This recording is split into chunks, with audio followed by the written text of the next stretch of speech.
Ассаламу алейкум достар, мен каналыма қош келдіңіздер. Бүгін гюру лагманның подливасынан қыр-сырымен бөлісетін боламын. Мен каналыма подписация етіп, лайк басып, қоңырау белгісін басуды ұмытпаймыз.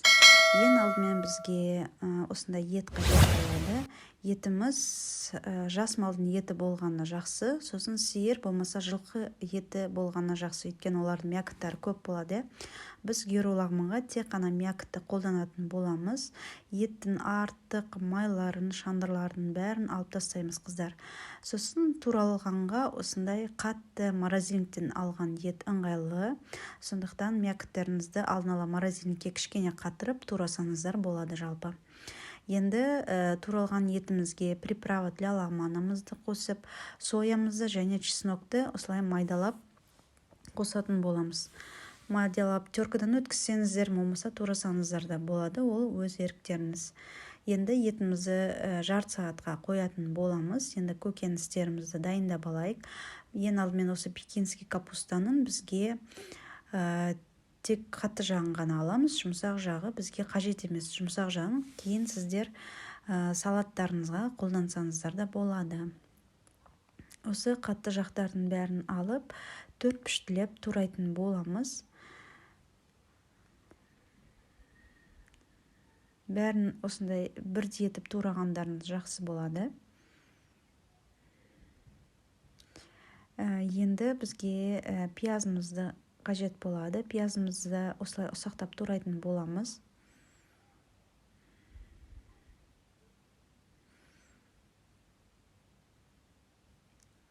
Қыздар, сосын гюру лагманды тәтті қылатын ол сельдерей.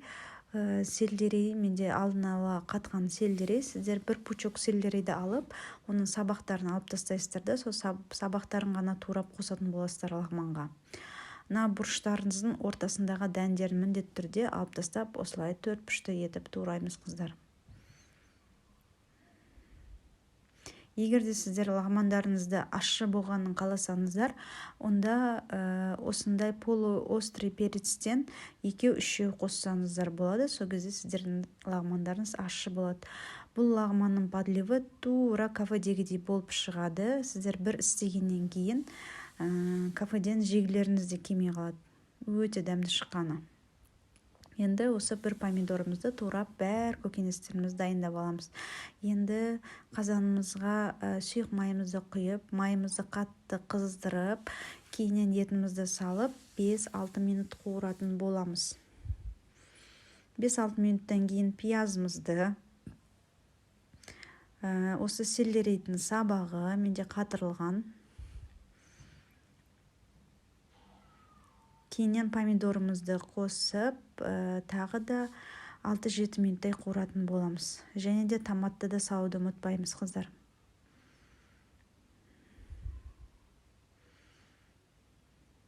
Енді пекинский капустамызды қосып, бұны бұрыштан бұрын саламыз, өйткені бұлар қатты болғандықтан ұзақтау піседі. Бұны да 7-8 минуттай осылай қатты отта қуыратын боламыз.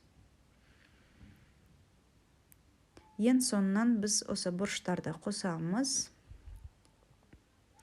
Бұрыштарымызды да қосып 5-6 минуттай осындай қатты отта пісіреміз. Тұзымызды қосамыз.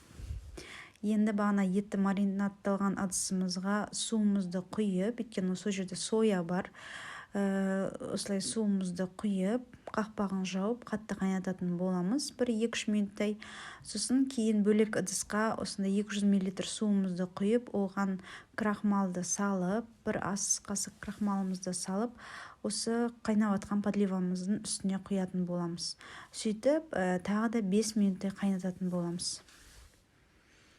5 минут қайнап болғаннан кейін біздің подливамыз дайын болады. Бұл крахмалды құю себебіміз подливамыз қою болу үшін. Мінекей біздің подливамыз дайын болды. Қыздар, міндетті түрде жасап көріңіздер. Ас болсын. Видеоны соңына дейін қарағандарыңыз үшін сіздерге көп рахмет. Сау болыңыздар.